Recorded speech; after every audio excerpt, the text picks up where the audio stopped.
ഇരു കൈകളുമില്ലെങ്കിലും സ്വപ്ന വരയ്ക്കുന്ന ചിത്രങ്ങൾക്ക് സ്വപ്ന സൗന്ദര്യമാണ്. കാലുകൾ കൊണ്ട് ചിത്രങ്ങൾ വരയ്ക്കുന്ന യുവ ചിത്രകാരി സ്വപ്നയെ തേടി വനിതാ ദിനത്തിൽ അനുമോദനങ്ങളെത്തി. HSSTA വനിതാ ഫോറം സംഘടിപ്പിച്ച ആദരിക്കൽ ചടങ്ങ് കോതമംഗലം ബ്ലോക്ക് പഞ്ചായത്ത് പ്രസിഡന്റ് ജെസ്സി സാജു ഉദ്ഘാടനം ചെയ്തു. ശാരീരിക വെല്ലുവിളികളെ അതിജീവിച്ച് കഴിവിന്റെയും ആത്മവിശ്വാസത്തിന്റെയും പ്രതീകമായി മാറിയ യുവ ചിത്രകാരി കുമാരി സ്വപ്ന അഗസ്റ്റിനെ വനിതാ ദിനത്തോടനുബന്ധിച്ച് HSSTA സംസ്ഥാന വനിതാ ഫോറം ആദരിച്ചു.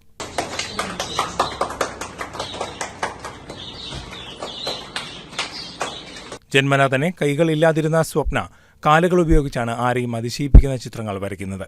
പൈങ്ങോട്ടൂരിൽ സ്വപ്നയുടെ വീട്ടിൽ വെച്ച് നടന്ന ചടങ്ങിൽ കോതമംഗലം ബ്ലോക്ക് പഞ്ചായത്ത് പ്രസിഡന്റ് ശ്രീമതി ജെസ്സി സാജു ഉദ്ഘാടനം ചെയ്തു.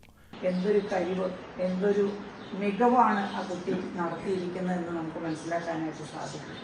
പലപ്പോഴും പ്രതിസന്ധികൾ വരുമ്പോൾ തളർന്നു പോകാതെ പ്രതിസന്ധി എങ്ങനെ തരണം ചെയ്ത് ആ പ്രതിസന്ധിയെ ഇല്ലാതെയാക്കി സമൂഹത്തിന്റെ മുഖ്യധാരയിലേക്ക് എനിക്ക് എങ്ങനെ എത്തിപ്പെടാൻ കഴിയുമെന്നുള്ള ആത്മധൈര്യമാണ്, മനസ്സിന്റെ ധൈര്യമാണ് സ്വപ്നയെ ഒരു പരിധിവരെ ഈ ചിത്രരചനയിലൂടെ ഇത്ര പ്രശസ്തിയായിട്ടുള്ളത്. സ്ത്രീയുടെ മനസ്സിന്റെ കരുത്തിനും ആത്മവിശ്വാസത്തിനും നിറമുള്ള ഉദാഹരണമാണ് കുമാരി സ്വപ്ന അഗസ്റ്റിനെന്ന് നിരവധി പേർക്ക് പ്രചോദനവും ആത്മവിശ്വാസവും പകരുന്നതാണ് സ്വപ്നയുടെ ചിത്രങ്ങളെന്നും അവർ അഭിപ്രായപ്പെട്ടു.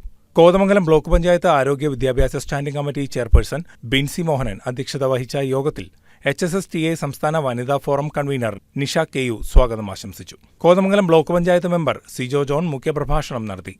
ചിത്രകാരി എന്ന നിലയിൽ തനിക്ക് ലഭിക്കുന്ന ആദരവ് മുൻപോട്ടുള്ള പ്രയാണത്തിൽ തനിക്കും ചുറ്റുമുള്ള നിരവധി പേർക്കും പ്രചോദനമായി മാറുമെന്നും സ്വപ്ന ചടങ്ങിൽ പറഞ്ഞു. HSSTA സംസ്ഥാന വൈസ് പ്രസിഡന്റ് നയനാദാസ്, ജില്ലാ ട്രഷറർ ബാൽക്കീസ് PM, ജില്ലാ വനിതാ forum convener Shahina VK, Lijina Jacob തുടങ്ങിയവർ ആശംസകൾ അർപ്പിച്ച് സംസാരിച്ചു. മായറാണി VM, റജീന, അഭിലാഷം V, സിനോജ് ജോർജ്, നിഷ കുര്യൻ, ജിമ്മി തുടങ്ങിയവർ ചടങ്ങിന് നേതൃത്വം നൽകി. News desk KCV news.